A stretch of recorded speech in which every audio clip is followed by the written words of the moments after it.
দল ইসকন নামক সন্ত্রাসী দলকে আমরা প্রমোট করার জন্য বাংলার জমিনে রক্ত দেই নাই, রক্ত দিয়েছি ইসলাম কায়েম করার জন্যে, কোরআনী শাসন কায়েম করার জন্যে। যারা বর্তমানে উপদেষ্টায় আছেন তাদেরকে বলতে চাই, আপনারা উপদেষ্টা মণ্ডলীতে বসেছেন আমাদের রক্তের উপর পাড়ি দিয়ে, তারপরে আপনাদেরকে আমরা বসাইছি, ঠিক না বেঠিক? মুসলমান একজন আইনজীবীকে ইসকনের দালালরা তারা সরাসরি জবাই করেছে চট্টগ্রামের আদালত প্রাঙ্গণে। এর তীব্র নিন্দা আমরা জানাই। সরকার প্রধান সহ অন্তর্বর্তীকালীন সরকার সহ উপদেষ্টা মণ্ডলী সবাইকে আমরা জানিয়ে দিতে চাই, আমরা রক্ত দিয়েছি ৭১ সালে, রক্ত দিয়েছি ২৪ সালে, প্রয়োজনে আবারও রক্ত দিব। কিন্তু এই বাংলার জমিনে ইসকনের মতো সন্ত্রাসী এই দলকে বাংলার জমিনে নিষিদ্ধ করতে হবে। প্রয়োজনে মাল দিব, ইজ্জত দিব, সম্মান দিব, মাথা দিব, জীবন দিব, তারপরেও ইসকন নামক এই বাংলাদেশের এই দালালদেরকে আমরা এই বাংলার জমিনে আর দেখতে চাই না। জুড়ে বলেন ঠিক না বেঠিক? তাদেরকে অনতি বিলম্বে নিষিদ্ধ ঘোষণা।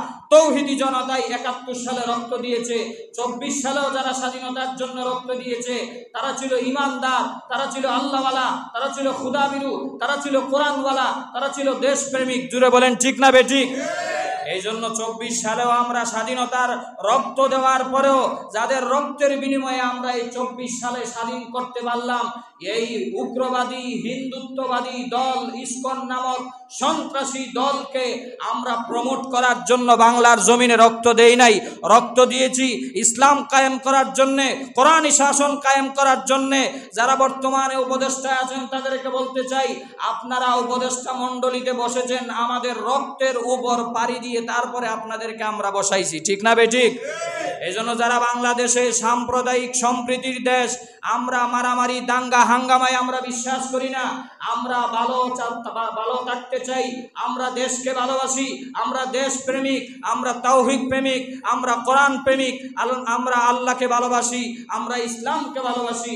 এই জন্য এই বাংলাদেশে কোনো নাস্তিক মোরতাদদের কোনো সন্ত্রাসী বাজেট এজেন্ডা বাস্তবায়ন এই বাংলার জমিনে করতে দেওয়া হবে না, হবে না। জুড়ে বলেন ঠিক না বেঠিক? আপনারা জানেন, আবারও আমি আপনাদেরকে অবগত করার জন্য বলতে চাই, চট্টগ্রামে কয়েকদিন আগে এক মুসলিম আইনজীবীকে সরাসরি উগ্রবাদী, সন্ত্রাসবাদী, হিন্দুত্ববাদী এই মুসলমান একজন আইনজীবীকে ইসকনের দালালরা তারা সরাসরি জবাই করেছে চট্টগ্রামের আদালত প্রাঙ্গণে। এর তীব্র নিন্দা আমরা জানাই।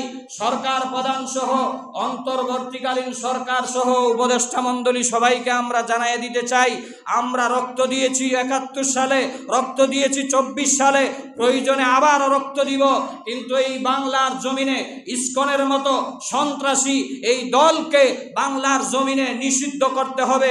প্রয়োজনে মাল দিব, ইজ্জত দিব, সম্মান দিব, মাথা দিব, জীবন দিব, তারপরেও ইসকন নামক এই বাংলাদেশের এই দালালদেরকে আমরা এই বাংলার জমিনে আর দেখতে চাই না। জুড়ে বলেন ঠিক না বেঠিক?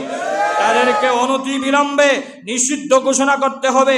আর যারা সাইফুল আজম আলিফ ভাইকে যারা হত্যা করেছে, আল্লাহ তাকে শহীদের উচ্চ মর্যাদা দান করুন, সবাই বলি আমিন। যারা তাকে হত্যা করেছে অনতি বিলম্বে একটা একটা ধরে ধরে তাদেরকে ফাঁসির কাস্টে ঝুলাইতে হবে। আর যদি আপনারা শাস্তি দিতে আপনারা যদি ব্যর্থ হন, বাংলার তাওহীদি জনতা নিজের হাতে যখন আইন উঠায় নেবে, তখন নিজেরা এক একটা ইসকনের দালালদেরকে ধরে ধরে জবাই করবে, আর রাজপথে ইসকনের রক্তে রঞ্জিত হবে। জুড়ে বলেন ঠিক না বেঠিক? আল্লাহ পাক রব্বুল আলামিন আমাদের সবাইকে, মুসলিমদেরকে ঐক্যবদ্ধ হওয়ার তৌফিক দান করুন। বাংলাদেশের জমিন থেকে ইসকন